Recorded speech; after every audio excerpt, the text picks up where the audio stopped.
Cesar Augusto Polanco from the Dominican Republic was just picked up by ICE after getting paroled in Massachusetts. He was serving a life sentence for killing his pregnant girlfriend.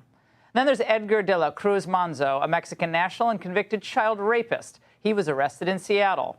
And then there's Yared Garamu Mekonnen, an Ethiopian national and convicted sex offender. He was arrested in New Orleans. Now, more than 5,500 criminal aliens have been arrested since Trump took office. Where are they headed? Well, Gitmo. Joining me now, Kristi Noem, Secretary of Homeland Security. Secretary Noem, thanks for joining us. How soon will Gitmo be ready? We kind of floated this idea a couple of nights ago because obviously they had all the Haitian refugees there. But how soon will the facility be ready to take in these illegals? You know, it won't take very long at all. We already have some dangerous criminals there that are illegal aliens. And so the facilities can be stood up quite quickly. They're soft-sided. And we have the space. We just got to get to work. What do you think of these officials from blue cities like Minneapolis, St. Paul, that are essentially saying, don't even think about worrying, we got you, to the aliens? Well, they're not taking care of their people. Clearly, we want to come in and help make their streets safer. It was amazing to me the other morning when I was in New York City. It was 5, 6 o'clock in the morning. And the community members were walking past us on the streets and saying, thank you. Thank you for being here. Thank you for getting these folks out of these apartment buildings, these dangerous criminals. They're walking their kids to school at 7 o'clock in the morning. I can't imagine doing that when these drug dealers and weapons dealers and rapists and murderers were on the streets. Well, you got 15 million, at least, people to remove from the country. Right.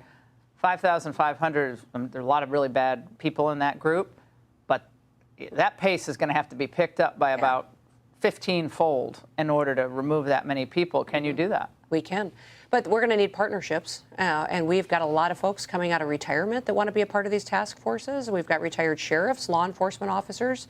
We've got a lot of folks that are coming back because of what President Trump has done to inspire them to be a part of keeping America safe. But to that point, Madam Secretary, we have these blue city mayors, and I want you to hear from Brandon Johnson about whether they're going to comply. If you go to the trouble of getting a subpoena to pick up a child sex offender, this was his response.